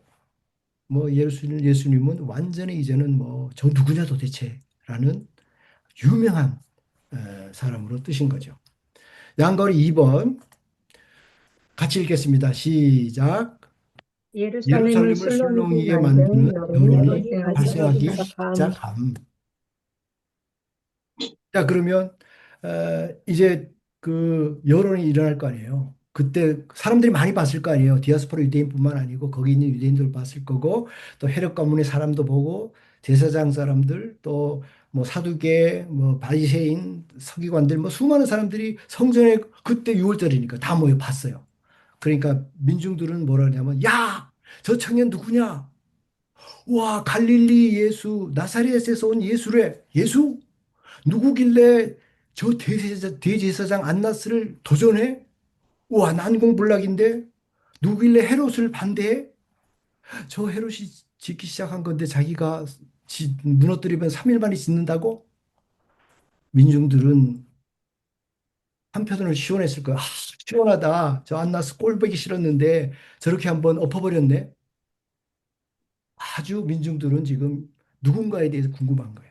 또 한편에서는 헤롯 가문 사는 사람들 있죠. 이 기득권 사람, 대제사장, 그 사두개파 서기관들 이 사람들은 뭐예요? 아니 도대체 누가 우리를 공격해? 아 저는 누구야 도대체? 아 요새 뭐 세례 요한 운동 때문에 골치 아파 죽겠는데 사람들이 다 모여 절로 가는데 민심도 흉흉하고 아 이번 때 누구야? 아 골치 아파. 누구인데 우리한테 반기를 드는 거야? 야 한번 조사해봐. 성전에 붙어 있어 기득권을 가진 사람들은 지금 굉장히 이제 머리 아픈 거예요. 그러니까 이제 뭐 조사를 시작하는 거죠. 그런 한편 바리새파 사람들은 좀 이중 심리가 있었어요. 그래? 야, 우리 이게 정말 이 대세상에서 붙어서 일하던 저 사두개파들 정말 꼴보기 싫었는데 시원하다. 아휴, 짝짝분이 있었는데 정말 저걸 공격하다니 정말 시원하다. 근데 우리 편일까? 한번 생각해 봐야 되는데 우리 요새 우리 민중들의 우리 그 최고의 인기를 얻어야 되는 것은 우리 바리새파들인데 요새 뭐 세례요한 때문에 다 그쪽으로 뺏겨갔는데 또 뭐 새로운 운동이 일어난 거야? 헷갈려. 나 보자. 이러한 반응들이 일어난 거예요. 아시겠어요? 지금 이 성전 정화 사건이 일어나면서 민중들과 그다음에 기득권과 바리새인 사이에. 자, 그러면 다 함께 한번 읽어봅시다. 33페이지. 예. 우리 강유진 자매님 한번 읽어주시겠어요? 다 같이 한번 읽어봅시다. 어느 날 생긴 일이었습니다. 성전 문화를 뒤집어 놓은 일 말입니다. 이 사건이 미치는 영향력이 얼마나 컸을지가 보여야 합니다. 그렇지 않아도 세례 요한 때문에 뒤숭숭했는데 또 한 사람이 나타나서 예루살렘을 시끄럽게 하니 여간 골치 아픈 일이 아닙니다. 예루살렘 성 안에 사는 사람들 또 여행객들이 다 잠자리에 들어간 그날 밤, 비록 정적이 흐르는 고요한 시간이었겠지만 사실은 그렇지 않았을 것입니다. 사람들의 마음은 복잡했을 것입니다. 사건이 터졌기 때문입니다. 마치 9.11 사건이 난 밤처럼 말입니다. 예루살렘은 지금 탑뉴스가 생겼습니다. 탑뉴스 제목이 무엇이었겠어요? 정체 모를 청년 대제사장 그룹에 도전하다. 누구였냐 그 청년. 나사렛 예수로 밝혀지다. 자, 분위기가 보이십니까? 이런 상황이 이어지는 다음 이야기는 무엇일까요? 그것을 알기 위해서는 유대 지역에 얼마 동안 계시면서 활동하시는지 확인하는 일이 중요하답니다. 예루살렘 일보도 썼어요. 정치를 청년 대제사장 그룹에 도전했어. 다윗 염원합 신보 누구였나 그 청년. 제 뒤에는 나사렛에서 밝혀지다. 그런데 우리가 쓴다면 뭘 쓸까요? 오늘의 이과 제목. 갈릴리 예수 첫 6월절에 예루살렘에서 톱뉴스 주인공으로 뜨다. 우리가 오늘 이 제목을 결정하면 이 사건의 제목이 이렇게 되는 거죠. 톱뉴스가 된 거예요. 누가? 갈릴리 예수가. 언제? 첫 6월절에. 어디에서? 예루살렘 성전에서. 그죠? 자, 그럼 그 질문을 생 거예요. 모든 사람들이 한 가지 질문, 마음에. 뭐 기득권자는 자기 이익 때문에, 민중들은 자기들의 나름대로 소원 때문에, 바리새인들은 어떤 의심 때문에. 하지만 한 가지 질문은 공통적으로 있어요. 그게 뭐냐면 바로 앞으로 남은 6월절 두 번째, 세 번째, 네 번째 6월까지 전체를 이어가는 하나의 질문. 그것이 바로 예수, 그는 누구인가? 이 질문이에요. 이것이 바로 이 빨간 선대 있죠. 성전 청결 사건을 통해서 이 유다 백성들, 디아스포라 모든 유대인들, 기득권자들 그리고 모든 사람들이 마음속에 이날 밤에 갖는 그 봄밤 4월 14일 밤이니까 그 밤에 이 사람들의 마음속에 잠들기 전에 두들기는 한 가지 질문. 예수, 그는 누구인가? 여러분 이게 우리가 앞으로 사복음서 전체를 갈 때에 같이 갖고 가야 될 제목입니다. 우리가 이걸 공부하는 거예요. 예수, 그는 누구인가? 그래서 이 예수 그는 누구인가가 결국은 이 사건으로부터 시작돼서 거기에 대해서 설왕설래 그리고 많은 이야기들이 이제 진행이 되고 사건이 일어나는 거죠. 그리고 마지막에 예수님은 누구신가에 대해서 분명히 몸으로 보여주시고 중간중간 말씀으로 말씀해 주시고 그 과정을 지납니다. 우리도 예수 그는 누구신가 이 제목을 가지고 이제 진행을 할 거예요. 자, 그러면 4번, 큰 4번, 33페이지. 네, 같이 읽겠습니다. 시작. 첫 번째 이제 6월절 6월절 이후 이후 8개월 8개월 동안의 동안의 행적 행적 정리하기. 정리하기. 자, 그러면 이제 어떻게 됐어요? 이제 이 질문을 안고 우리가 사실은 이제 가는데 첫 번째 성전 성교제 사건이 끝나고 나서 8개월 동안에 과연 무슨 일이 있었는가? 그걸 한번 보죠. 자, 성전 청결 사건이 끝났어요. 그 6월절에. 자, 그러면 첫 번째 단가로 1번 첫 6월절 이후 갈릴리로 이동하는 순간을 먼저 캐치하고 선 그어놓기. 그러면 이렇게 선을 그어요. 그러면 그게 언제예요? 그게 이제 곧그 8개월, 4월이니까 12월까지 8개월이잖아요. 거기까지 한번 선을 그어보자 이거죠. 그죠? 허번을 거보고 그 여러분도 아까 30페이지 그 했었죠? 그렸었죠? 거기 가서 한번 이렇게 선을 한번 그려주세요. 12월에 이렇게. 자, 그러면 그 사이에 어떤 일이 일어났는지 한번 보겠습니다. 자, 안가루 2번 34페이지 같이 읽겠습니다. 시작. 첫 6월절 이후 약 8개월 동안 일어난 일. 자, 요거 기간이에요. 4월에 첫 6월절 성전 선교 사건이 끝나고 12월까지 8개월 동안에 무슨 일이 있었는가. 자, 양괄의 1번 같이 읽겠습니다. 시작. 표적을 행하심. 요한복음 2장 2장 23절. 자, 23절. 요한복음 2장 23절 한번 찾아볼까요? 요한복음 2장 23절. 우리 김일희 선교사님 한번 읽어주세요. 6월절에 예수께서 예루살렘에 계시니 많은 사람이 그의 행하시는 표적을 보고 그의 이름을 믿었으나 자, 이제 예수님이 떴어요. 예수님이 누군가, 그는 누구인가? 막 사람들이 관심이 있어요. 자, 그런데 특별히 그 안나스 가문 대제사장 기득권자에게 굉장히 충격적인 일을 했어요. 그리고 이제 가만히 있으면 어떻게 될까요? 잡혀가죠. 그 와가지고 아무것도 아닌 것이 뭘 한 거야 하고 잡혀가는 거예요. 그러니까 이제 뭐예요? 사실은 이 예수님이 이 그 첫 번째 하는 것이 뭐냐면 바로 그 표적을 행하시는 거죠. 자, 근데 이제 요 4개월을 아까 제가 빼먹었는데 요한복음 4장 3절 한번 읽어보세요. 김윤희 선교사님 요한복음 4장 3절. 유대를 떠나사 다시 갈릴리로 가실세. 자, 유대 갈릴리 나왔어요. Y좌표 이동인데 지금 우리가 지금 12월에 금을 거놨잖아요. 요게 바로 이 구절에서 나온 금이에요. 그러니까 유대를 떠나서 다시 갈릴리로 가실세. 이것이 바로 12월 달에 이 일이 일어났다는 거죠. 그러니까 이제 여기 보시면 그 보통 이 사마리아 여인을 이제 만나는 사건이 이제 나오는데 4장 35절 한번 읽어보세요. 김인희 교사님. 4장 35절 예. 너희는 넉 달이 지나야 추수할 때가 이르겠다 하지 아니하느냐. 그러나 나는 너희에게 이르노니 너희 눈을 들어 밭을 보라. 희어져 추수하게 되었도다. 자, 요게 이제 사마리아 여인과 만나서 얘기할 그 당시인데 그거는 바로 유대를 떠나서 이 갈릴리로 가는 그 도정이 있잖아요. 그때가 언제냐면 바로 이 말씀하실 때예요. 그러니까 넉 달이 지나야 추수한다. 그래서 추수를 언제 했냐면 보통은 6월절 4월 14일 지나고 15일부터 일주일 동안에 절기를 지키고 그 다음에 첫 낫을 돼가지고 보리를 베기 시작합니다. 그러면 일주일 후니까 한 4월 말 그러니까 지금부터 4개월 후가 추수할 때니까 지금은 그럼 몇 월이에요? 4개월 후에 추수할 때면 지금은 12월이란 말이죠. 그래서 12월이 나왔다는 거예요.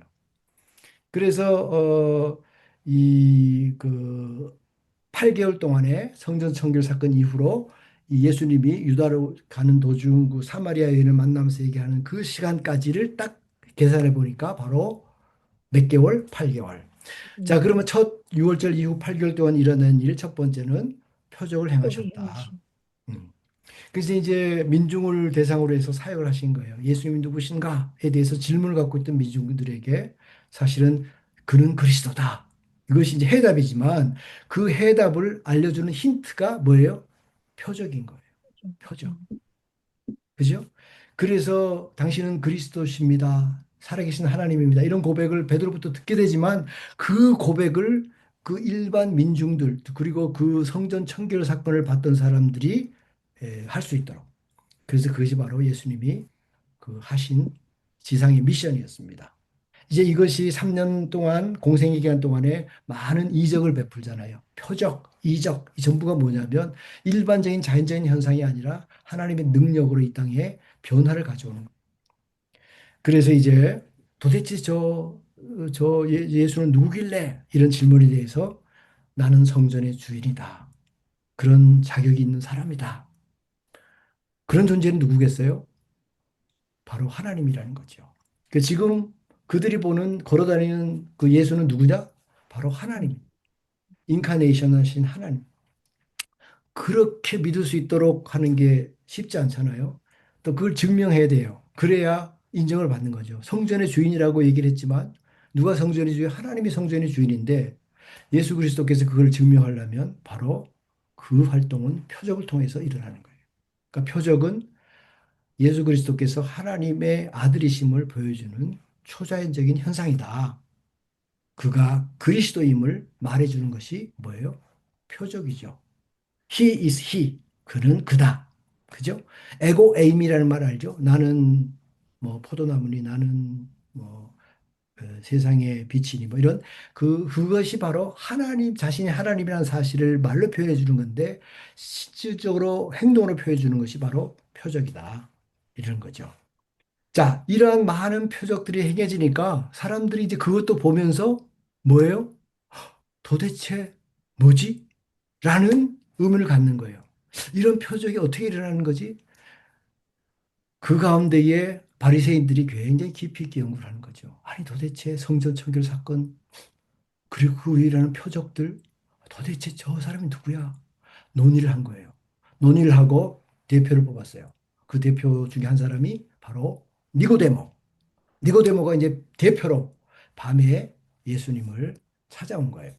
이 8개월 동안에 이적과 말씀을 통해서 하나님의 하나님이심을 예수님의 그 하나님이심을 증명했는데 그걸 보고서 이제 공적으로 논의가 이루어지고 니고데모가 공적으로 방문합니다. 요한복음 3장 1절, 1절, 2절 한번 읽겠습니다. 김성숙 집사님 한번 읽어주세요. 그런데 바리새인 중에 니고데모라는 사람이 있으니 유대인의 지도자라. 그가 밤에 예수께에 와서 이르되 라삐여 우리가 당신은 하나님께로부터 오신 선생인 줄 아나이다. 하나님이 함께 하시지 아니하시면 당신이 행하시는 이 표적을 아무도 할 수 없음이니이다. 자, 이 사람이 뭐 때문에 왔어요? 표적 때문에. 야, 당신 표적 행하는 걸 보니까 당신은 하나님으로부터 온 선생이다. 요 하나님으로부터 온 선생이라는 게 뭐냐면 자기네 바리새파들이 모여가지고 막 감론을박해가지고 내린 결론이에요. 아, 이 사람은 표적을 행하니까 하나님으로부터 온 선생일 거야라고 자기의 결론을 얘기해 주는 거예요. 입장 정리한 거죠. 그래서 일단의 바리새파 그룹의 입장 정리를 당신은 하나님으로부터 온 훌륭한 선생입니다. 이 바리새파들의 반응이었어요. 근데 이것이 바로 그 표적을 보고 이들이 그런 반응을 보인 거죠. 아시겠어요? 그래서 이 공적 방문을 통해서 이 속에서 많은 대화가 이루어져요. 특별히 뭐에 대해서 다시 거듭남, 거듭남에 대해서 깊은 이제 대화가 이루어집니다. 자, 그래서 이걸 통해서 니고데모가 이제 이 공적으로 니고데모를 비롯한 이 바리새파에서도 공적인 논의가 이루어지고 또 반응도 이루어지고 이러한 것들이 바로 이 8개월간에 일어난 그 예수님의 이적 때문에 표적 때문에 일어난 거죠. 그리고 또 하나 중요한 거 괄호 3번 양괄호 3번 같이 읽겠습니다. 시작.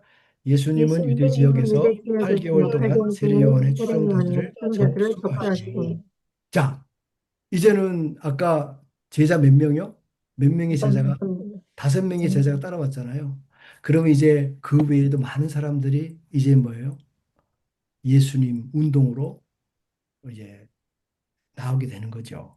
그러니까 예수님이 운동으로 온다는 것은 이제 예수님이 이제 데뷔하셨고 이제는 세례 요한은 퇴장하게 됐다는 거죠. 그죠? 그런 의미가 되는 거죠. 그러면 우리 다 같이 한번 읽어볼까요? 거기 우리 유집사님 한번 읽어주시겠어요? 다 같이 함께 읽어봅시다. 사실 이 당시 세례 요한의 말씀 운동은 어마어마했습니다. 정부 당국자들이 늘 회의하면서 이 사건을 처리하느라 골머리를 앓고 있었으니까요. 정부에서 대변인이 공식 입장을 발표하듯이 이들도 백성들에게 입장을 표명해야 하는 겁니다. 사람들은 온통 세례 요한, 세례 요한 하지 거기 못 가게 말리자니 이유를 낼 수 없지 하여튼 고민입니다. 뭔가 공식적으로 발표는 해야 할 것 아닙니까? 이 운동이 무슨 현상인지. 그런데 문제는 이렇게 고심하는 동안 세례 요한의 군중들이 예수님께로 넘어온다 이 말입니다. 이 8개월 동안 말입니다. 세례 요한이 말했듯이 자기는 망하고 예수님은 흥하는 겁니다. 많이 듣던 얘기죠? 자, 위의 내용을 성경 본문과 함께 읽어보면 요한복음 3장 22절 말씀 보시면 어디까지? 네, 그 후에 예수께서 제자들과 유대 땅으로 가서 거기서 함께 유하시며 세례를 베푸시더라 하고 요한의 세례 쭉 내려가면서 어떻게 돼요? 어, 26절 보시면 26절 그들이 요한에게 가서 이르되 랍비여 선생님과 함께 요단강 저편에 있던 이곳 선생님이 증언하시더니가 세례를 베푸는 사람들이 그에게로 가더이다. 그리고 마지막 30절 그는 흥하였겠고 나는 쇠하리라. 자, 분위기 대충 파악이 되시죠?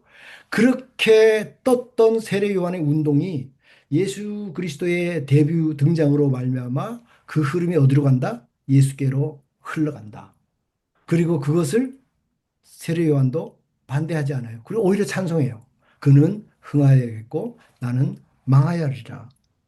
이것이 바로 예수 운동이 시작되는 그것을 지금 보여주고 있는 거죠. 그러니까 예수 운동이 가장 중요한 중심에 뭐가 있다? 세례 요한 운동에 동참했던 사람들이 대거 어디로? 예수께로 이제 가는 거죠. 그러니까 사실은 이미 이제 세례 요한으로부터 훈련받았던 사람들이 이제 예수님께 정말 깊은 말씀의 훈련을 받으러 이제 떠난 거예요. 그런 변화가 있는 거죠. 그래서 거기 밑에 괄호 안에 8개월 말기쯤에 세례 요한이 투옥됐다. 투옥됐는 감옥에 갇힌 거예요. 그 마태복음 4장 12절 보면 마태복음 4장 12절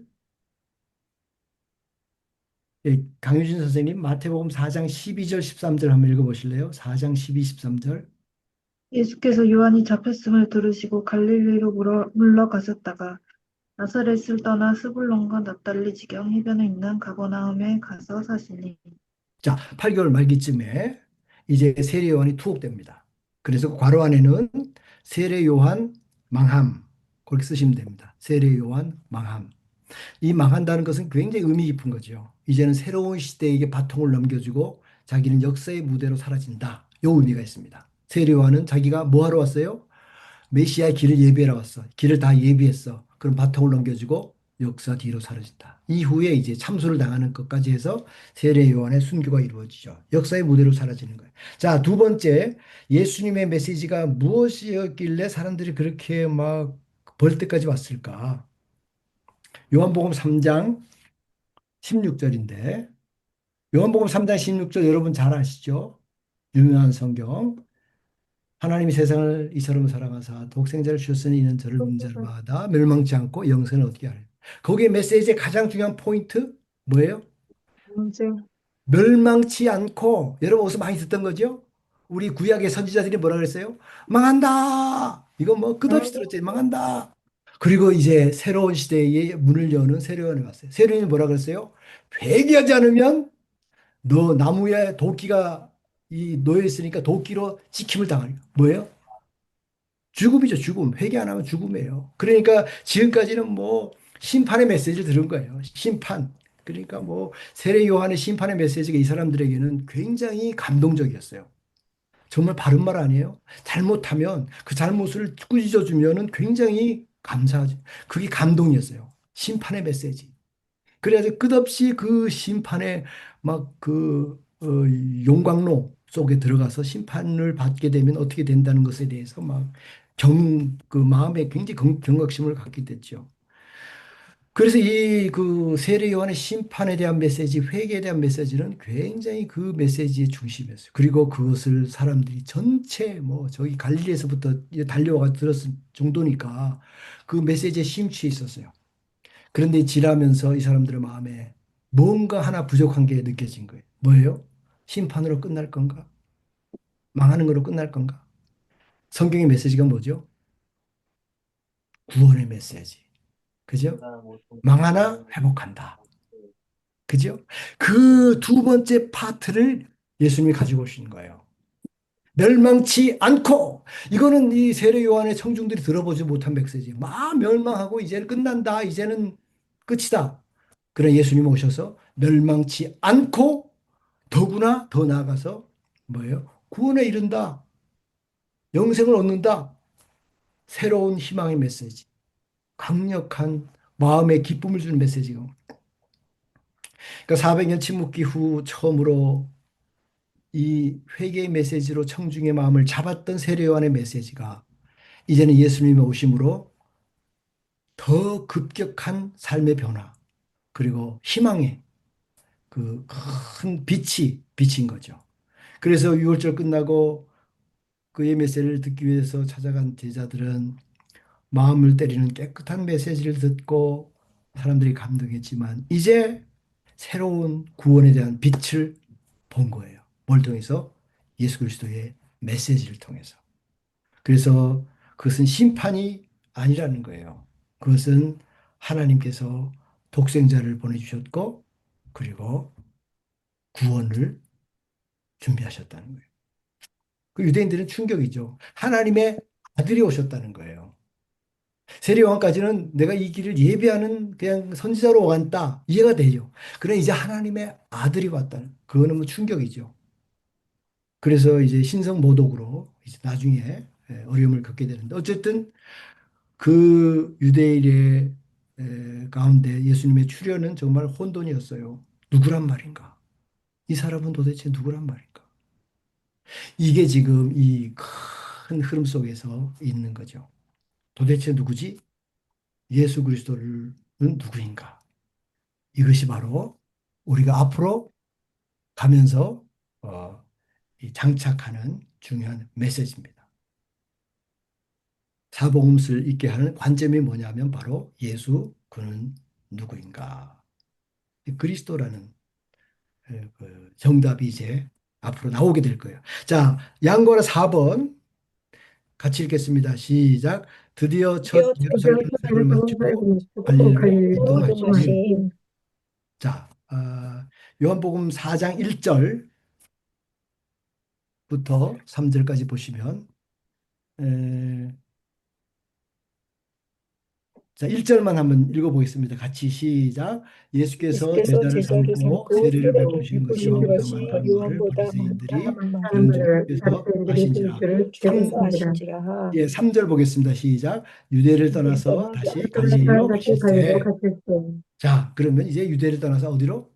갈릴리. 갈릴리로 Y좌표 갈릴리. 이동. 그죠? 여기까지 이제 사역을 다 마치고 이제는 유대를 떠나 갈릴리로 이동하시는 거죠. 이제 바리새인들은 사실은 이제 요주 인물이니까 이제 위기감이 있는 거예요. 예수님의 행력이 점점 커지니까. 그래서 주도권을 이제 민중에 대한 주도권 싸움이죠. 자기들이 주도권을 갖고 있었는데 이제 드디어 6월절에 첫 번째 월절에 오셨던 유대 지역의 사역을 마치고 어디로? 갈릴리로 갈릴리. 이동하시는 거죠. 오랜만에. 그러면 거기다 괄호에다가 뭐라고 쓰신다고요? 예루살렘에서 갈릴리로. 갈릴리. 예, 갈리고 하시. 그리고 이제 갈릴리로 가는 도중에 중간에 뭐가 있어요? 사마리아에 있으니까 마리아. 휴가성의 사마리아 만나는 만남. 이제 음. 거기서 이제 뭐 휘어져 4개월 후에 추수한다. 그 얘기가 아까 봤죠? 그게 이제 중간에서 이제 만나는 장면입니다. 자, 마무리하겠습니다. 이제 저희가 여기까지 왔습니다. 성경은 왕싸움이죠. 그죠? 왕싸움. 구약의 관점은 누가 왕이냐? 섞이면 안 된다. 기억하시죠? 신약의 사복음서의 관점은 뭐냐? 예수 그는 누구인가? 예수 그는 누구인가? 그게 바로 우리의 관점입니다. 그래서 오늘 우리가 공부한 내용은 바로 이 부분이죠. 6월절 네 번이 지나가고 그리고 30세 사생의 이러한 삶을 지나서 그리고 세례 요한 집회 장소로 떠났죠. 30대 때. 그리고 이제 그 사이에 짜투리 공생의 이 세례 시험을 받으시고 그리고 갈릴리 올라가셔서 가나 혼인 잔치 가버나움 방문하시고 4월에 6월절에 첫 6월절 내려오셔서 성전 청교 사건을 사건. 하시고 그리고 몇 개월 동안 12월까지 8개월 동안 머무시면서 이적을 행하시고 말씀하시면서 니고데모가 와서 당신 누구냐? 세례 요한 청중을 인수했죠. 그리고 나서 사마리아 거쳐서 갈릴리로 이동했습니다. 오늘 우리가 배운 이 예수님의 행적 전체가 바로 이거죠. 자, 이것이 오늘 우리가 배운 그 내용입니다. 그래서 우리 가장 중요한 것은 이 공부를 하면서 예수는 왕이다. 하나님이다. 내 생명을 주신 하나님이다. 사실은 우리 자신도 예수가 누구냐? 나에게 예수는 누구인가? 이걸 우리 공부하면서 앞으로 계속 질문해야 될 자신한테 예수는 그는 누구인가? 1세기에 그 당시에 있었던 그분들만 아니고 우리까지도 공부를 하면서 나는 예수를 누구로 보고 있는가? 그래서 이 예수 그리스도의 삶과 사역을 보는 관점, 예수의 첫 메시지. 그래서 우리에게 똑같은 질문. 예수 그는 누구인가? 이것이 바로 이제 다음 주 연결해서 공부할 내용입니다. 자, 그러면 우리 다음 주 제목 한번 읽어보겠습니다. 다음 페이지로 넘어가서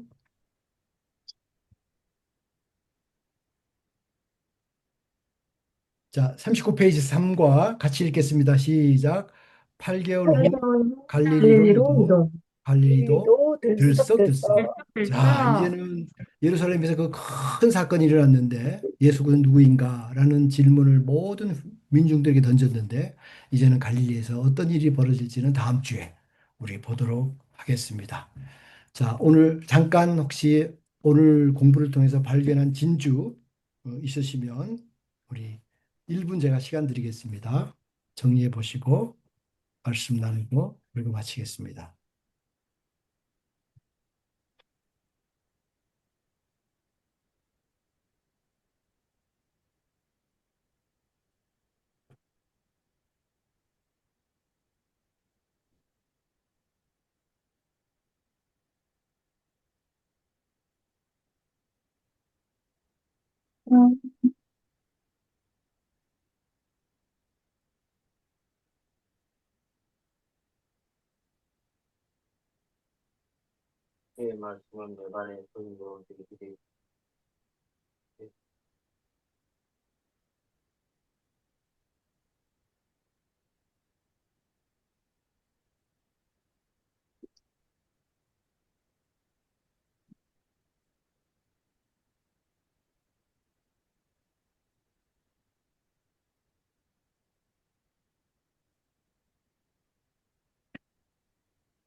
음, 저부터 하겠습니다. 저는 정말 이 질문, 예수 그는 누구인가? 이 질문이 그렇게 많은 배경 가운데 나왔다는 것을 깨닫고 정말 이 질문은 역사적인 질문이다. AD와 BC를 나누는 분이잖아요, 예수님은. 그 많은 사람들이 예수님에 대해 이해가 각각 다른데 정말 사복음서에서는 이 기자들이 예수 그는 누구인가에 대해서 어떻게 써나갈 것인가 저는 아주 굉장히 궁금하고 그래서 오늘 공부가 그 질문을 이끌어내는 그런 공부를 해서 저한테는 굉장히 좀 흥미 있었고 재밌었던 그런 시간이었습니다. 자, 그러면 우리 김성숙 집사님. 니고데모는 표적 때문에 저녁에 찾아갔잖아요. 근데 니고데모를 보면 니고데모가 성격이 급했던 것 같아요. 그러니까 저를 보는 것 같은 거예요. 그러니까 저도 성격이 되게 급하거든요. 생각을 하면 그걸 행동으로 해야지 되는 성격인데 니고데모가 아마 그런 사람이 아니었나. 근데 예수라는 사람이 중요했던 게 아니라 표적을 행한 예수가 누군지 궁금해서 간 거기 때문에 내가 만약에 니고데모였나? 니고데모 같은 행동을 여태까지 하고 살았나? 예수가 누구인 게 중요한 게 아니라 표적을 행하는 예수를 따랐나? 찾아갔나? 찾았었나? 라는 생각을 다시 한번 하게 되더라고요. 그래서, 근데 그런 것 같은데 그거는 아니었다. 지금 생각을 하면서 예수가 나를 찾아와 줘서 내가 찾았고 내가 찾으려고 했던 게 아니라 내 안에 예수가 있었고 와 계셨고 계셔 주셨기 때문에 하나님을 내가 찾았다는 것을 다시 한번 발견했어요. 예수는 나의 아버지다. 나를 찾아줘서 감사하다. 그렇습니다. 네, 감사합니다. 예, 우리 김윤희 선교사님. 예, 저는 그 성전 청결 사건의 그 기득권자들, 그 세력을 잡은 자들이 그 불공평하게 그 많은 악행을 저지르는 게 사실 어떤 부분에 지금 뭐 굉장히 이전 세계에 지금 뭐 전쟁으로 인해서 너무 뭐 뉴스를 보면 어디에요? 거기 팔레스타인 사람들 그렇게 막 억압당하고 또 전쟁 가운데 있는 사람들 이렇게 보면 그런 비슷한 이런 상황과 이런 상태라는 좀 마음에 이 사람들이 정말 예수 그는 누구인가 이 복음을 좀 듣고 이들이 예수님을 만날 수 있는 그런 귀한 시간이 되었으면 어려움을 통해서 그런 마음이 듭니다. 네. 감사합니다. 강유진 자매님. 저는 그냥 갑자기 요한복음 3장 30절 말씀에 그냥 갑자기 감동이 있었고, 예수님이 30세에 3년 동안 공생애를 하시면서 저도 30에 딱 사명을 주셨으면 좋겠다라는 마음이 있어서 딱 30세 때 하노이에 왔는데, 저를 생각해 봤을 때 나도 정말 열심히 하고 있는가를 좀 되돌아보았고, 다시 한번 열심히 마지막까지 사명을 잘 감당해 봐야겠다는 생각이 들었습니다. 유 집사님 혹시 있을까요? 네. 저도 그 옛날부터 지금까지 계속 위에 리더자들, 지도자들이 계속 패권을 쥐고 예수님이 원치 않는 방향으로 나아가고 백성들을 그 방향으로 또 이끄는 모습을 보면서 변하지 않는다는 것을 배웠고, 왜 하나님이 부자들이 천국에 가기 어려운지, 패권을 쥔 자들, 권위를 쥔 자들이 어떻게 이 세상을 살면서 하나님 나라에 들어가기가 얼마나 어려운지를 또 다시 보고 있었고, 또 예수님이 그렇게 갈망하던 그 메시아 예수가 사람들 앞에 딱 나타나서 진리를 말하는데도 그렇게 성경을 열심히 공부했던 사람들이나 아니면 성경을 아예 모르는 이방인들이나 그냥 보고 싶은 것을 보고 믿고 싶은 것을 믿고 그저 표적 하나에 우 하는 걸로 끝난다라는 것을 보면서 인간의 연약함을 다시 본 것 같습니다. 또 저 또한 비교해 보면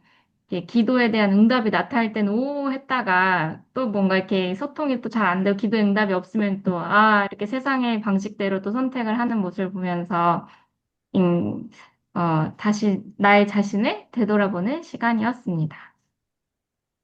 우리 요한 선교사님은 지금 안 계신 것 같아요. 그죠? 네. 자, 그러면 숙제는 36페이지 1번만 한번 여러분이 성경을 한번 읽어보시면 좋을 것 같아요. 36페이지 1번.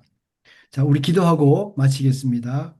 하나님 아버지 고맙습니다. 오늘 예수님의 공생의 시작, 특별히 첫 6월절 성전 청결 사건을 통해서 우리에게 큰 교훈 주신 것 감사합니다. 이에 대한 반응으로 예수 그는 누구인가? 라는 질문이 모든 유대 백성들 가슴속에 새겨진 것을 기억합니다. 우리 가슴속에도 예수 그는 누구인가에 대한 대답을 이 성경 공부, 특별히 이 사복음서를 공부하면서 찾아갈 수 있도록 주님 지혜와 은혜를 허락해 주옵소서. 우리 모든 우리 VIP님들 또 강사님들 건강하고 주 안에서 다음 주까지 복된 한 주간 축복해 주옵소서. 예수님 이름으로 기도합니다. 아멘. 아멘. 자, 감사합니다. 마쳤습니다. 네, 고맙습니다. 고맙습니다. 네, 예, 수고하셨습니다. 예, 너무 귀한 시간 고맙습니다. 네, 건강하세요. 네. 네, 네, 감사합니다. 더운 한국에서 잘 지내세요. 네.